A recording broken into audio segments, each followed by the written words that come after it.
ఈ దిన దేవుని వాక్కు పరిశుద్ధ గ్రంథం నుండి 21వ సంకీర్తన 7వ చరణం. ఏలయనగా రాజు యెహోవా యందు నమ్మికయుంచుచున్నాడు, సర్వోన్నతిని కృపచేత అతడు కదలకుండా నిలుచును. ప్రియులారా, ఎవరైతే జీవము కలిగిన దేవుని యందు నమ్మికయుంచుతారో ఎన్ని శోధనలు వచ్చినా వారు కదల్చబడరని ఈ దిన దేవుని వాక్కు బలపరచుచున్నది. ఈ 21వ సంకీర్తన మహారాజు అయిన దావీదు రచించాడండి. దావీదు రాజుగా ఉన్నప్పుడు రచించిన కీర్తన ఈ 21వ కీర్తన.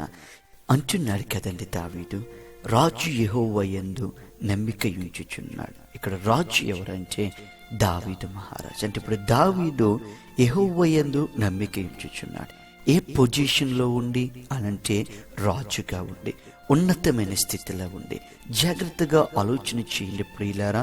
ఇప్పుడు దావీదు సాధారణమైన వ్యక్తి కాదు, గొర్రెల కాపరి కాదు, అందరి చేత ద్వేషింపబడుతున్నవాడు కాదు, ఉన్నతమైన స్థితిలో ఉన్నవాడు.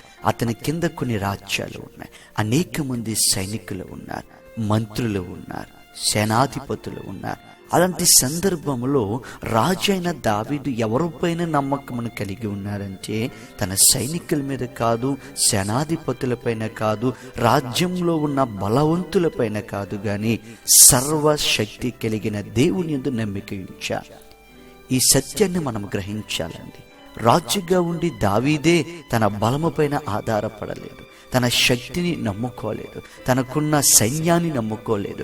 ఎవరిపైన నమ్మకాన్ని కలిగి ఉన్నారంటే, ఎవరి యందు నమ్మిక ఉంచాడంటే సర్వ సృష్టికి కారణభూతుడైన జీవము కలిగిన దేవుని యందు నమ్మిక ఉంచాడు.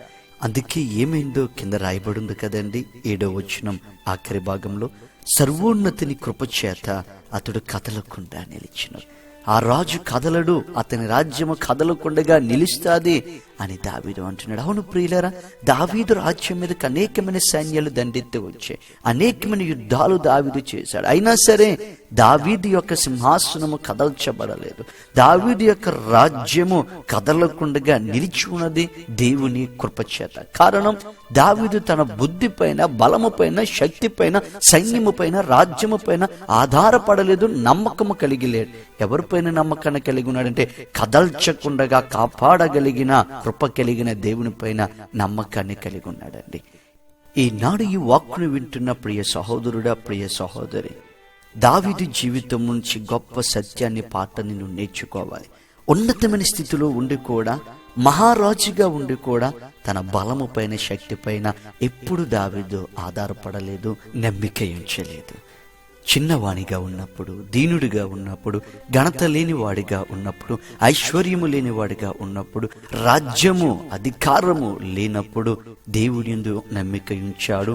దేవుడు సమస్తమును అనుగ్రహించిన తర్వాత కూడా, ఉన్నతమైన స్థితిలో నిలబెట్టినప్పటికి కూడా దేవుని యందే నమ్మిక ఉంచాడు. అందుకే దావీదు కదల్చబడకుండా నిత్యము నిలిచి ఉన్నాడు ప్రియులారా. కానీ మనం ఒక స్థితికి వెళ్ళేసరికి, దేవుడు మనల్ని హెచ్చించినప్పటికీ, ఐశ్వర్యవంతులమైనప్పటికీ, మనం చేస్తున్న పనిలో ఒక ఉన్నతమైన స్థితిలో మనం ఉన్నప్పటికీ, ఉద్యోగంలో అగ్రస్థానంలో మనం ఉన్నప్పటికీ, పాడి పంటల విషయంలో సమృద్ధి మనకి కలిగేటప్పటికీ మన బుద్ధిని నమ్ముకుంటాం, మన బలమును నమ్ముకుంటాం, కానీ దేవుని పైన ఆధారపడడం మనం మర్చిపోతాం, దేవుని పైన నమ్మిక ఉంచడం మర్చిపోతాం. అందుకే కొన్ని సందర్భాలలో మనం కదల్చబడుతున్నామండి, కొన్ని సందర్భాల్లో మనము పడవేయబడుతున్నాం ప్రియులారా. ఈనాడు దావీదు జీవితం నుంచి పాఠం నేర్చుకో. నువ్వు ఎంత గొప్పవాడివైనా, ఎంత ఘనుడువైనా, ఎంత అగ్రస్థానంలో ఉన్నవాడువైనా, దేవునిపై నువ్వు నమ్మకమును కలిగి ఉంటే నువ్వు కదల్చబడవు. గాని నీ బుద్ధిని, నీ బలమును, ఈ లోకంలో ఉన్న వాటిని నువ్వు నమ్ముకుంటే ఏదో ఒక దినము నువ్వు కదల్చబడతావు. మహారాజు స్థానంలో ఉన్న దావీదే దీనిపైన నమ్మిక ఉంచకుండగా తాను నమ్ముకున్న దేవుని నమ్మిక ఉంచారు. ఈనాడు మనము కూడా, మనం ఎంత గొప్పవారమైనా, మనకి ఎంత ఆస్తి ఉన్నా సరే, మనకెంత పేరు ప్రఖ్యాతులు ఉన్నా సరే, వాటన్నిటి యందు మనము నమ్మిక ఉంచకుండగా మనకి ఈ స్థితిని దయచేస్తూ మనం నడిపిస్తున్న దేవుని యందే మనము నమ్మిక ఉంచితే ఆయన కృప మనకు తోడుంటుంది ప్రియులారా. ఆయన కృప మనల్ని కదలకుండగా నిలబెడతాదండి. బండ మీద కట్టబడిన ఇల్లు వలె మనం స్థిరముగా ఉంటామండి. ఈ లోకంలో మన బుద్ధిని కానీ, మన జ్ఞానమును కానీ, మన స్థితిని కానీ, మన ఉద్యోగాన్ని కానీ, మన కుటుంబాన్ని కానీ, మన పేరు ప్రఖ్యాతలు కానీ నమ్ముకుంటూ జీవము కలిగిన దేవుని మనం విడిచిపెడితే ఇసుక మీద కట్టబడిన ఇండ్లు వలె ఏదో ఒక దినమున మనం కదల్చబడతాం, పడద్రోయబడతాం. కాబట్టి దేనిపైన మనం నమ్మిక ఉంచొద్దు, కానీ సర్వశక్తి కలిగిన దేవుని నమ్మిక ఉంచుదాం. ఆయనకి మనం సరెండర్ అయిపోదాం. ప్రభువా, నీ కృపతో నువ్వు నడిపించు, నీ కృపతో నన్ను స్థిరపరచు అని ఆయనకు లోబడి, ఆయన పైన ఆధారపడి మనం జీవిద్దాం. ఎన్ని శోధనలు వచ్చినా, ఎన్ని అనారోగ్యాలు వచ్చినా, ఎన్ని కష్టాలు వచ్చినా, ఎన్ని ఉపద్రవములు మనం పైకి లేచినా సరే కదల్చబడకుండా నిలిచి ఉందాం దేవుని కృప వలన. ప్రార్థన. పరిశుద్ధమైన ప్రియ పరలోకమందున మా తండ్రి, నీ అతి పరిశుద్ధమైన నామమునకు వేలాది స్తుతులు, స్తోత్రములయ్యా. ఈ దిన దేవుని వాక్కు ద్వారా మా జీవితాన్ని బలపరిచావు.